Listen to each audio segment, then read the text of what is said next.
हम वो भारत, वो सनातन संस्कृति के लोग हैं। आपके जो भी पूर्वज हैं वो अनसुईया हैं, माता सीता की भी गुरु।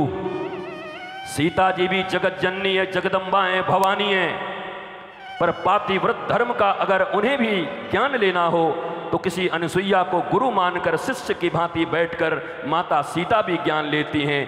साक्षात भगवान राम स्वयं परमात्मा हैं, पर उन्हें भी जब ज्ञान लेना होता हमें सिखाने के लिए तो वशिष्ठ को ऊंचे आसन पर बिठा करके और स्वयं शिष्य की भांति उनसे ज्ञान लेकर योग्य वासिष्ठ का प्रतिपादन करवा देते हैं। हम तो अहंकारी लोग हैं, हमारे अहंकार तुंग पर है। बात बात में हम छोटी छोटी बातों में अहंकार कर लेते हैं। हमसे बड़े तुम हो, तुम कहाँ से आ गए, हमको जानते नहीं हो, हम कहाँ रहते हैं, हमको पहचानते नहीं हो, हम कौन हैं, कौन हो।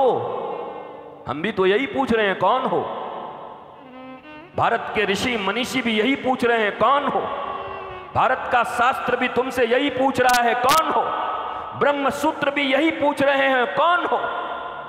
वेद वेदांत शास्त्र भी यही पूछ रहे हैं, कौन हो। इसका उत्तर तो खुद नहीं दे पा रहे हो और लोगों से पूछ रहे हो, हमको जानते हो, हम कौन हैं। राम मिलाए जोड़ी, एक अंधा एक कोढ़ी। तुम पूछ रहे हो उससे, वो भी उस तुम्हारी तरीके का, वो तुमको बताएगा तुम कौन हो।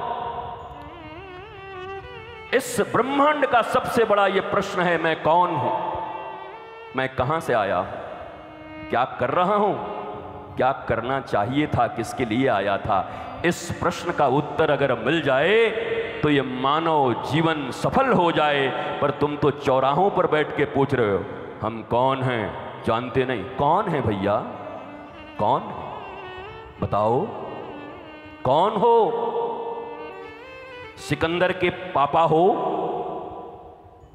बोलो, विश्व विजय करके आए हो, क्या है ये छोटे से अहंकार, ये साधारण अहंकार, ये अभिमान, ये मदान्धता तुम्हें तुम्हारे जीवन में ही दुखी करके रखी हुई है। वास्तव में शास्त्रों का प्रतिपादन भी यहीं से होता है। The beginning of real spiritualism is who am I, why I am here, what I am doing. ये हमारे जो कुछ बच्चे बैठे होंगे एकेडमी वाले, दो चार देसी मुर्गी बिलायती बोल उनके लिए बीच बीच में बोल देता, कहीं उनको ये न लगे कि यही अंग्रेजी जानते हैं।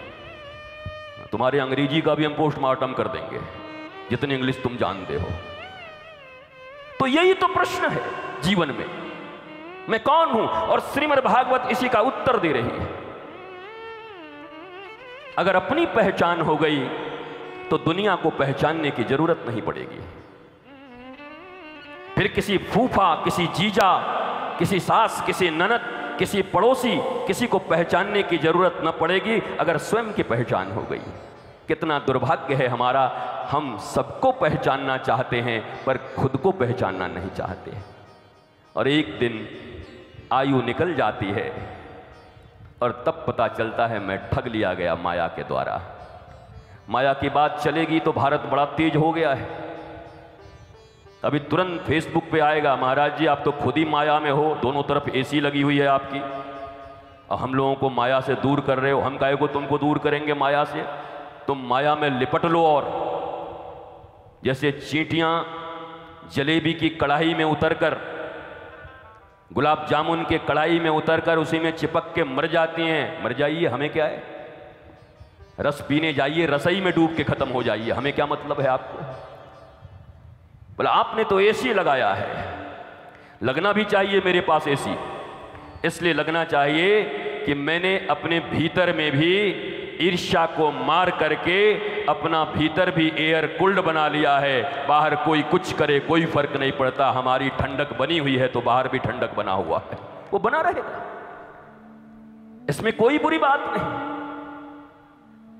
भारतीय सनातन संस्कृति में कब देखा आपने कि कोई ऋषि और महर्षि भिखारियों की तरह जीते हैं। ध्यान देना, आत्मकाम, पूर्ण काम और भिखारियों में अंतर होता है। ऋषि, साधु, संत और भिखारी में अंतर होता है। तुमने भिखारियों को ऋषि समझ लिया और ऋषियों को भिखारी समझ लिया। तुम्हारे पढ़ने की और समझने की स्तर ये बच गई। तो अभी कहेंगे आप भी माया में हो, जरूर हैं, माया में तुम भी रहो और माया को तुम भी अपने साथ रखो, माया के साथ साथ चलो।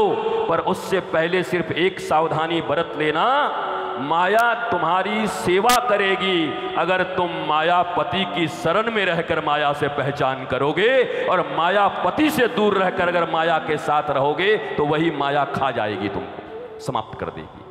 बस इतनी सी सावधानी बरतनी है।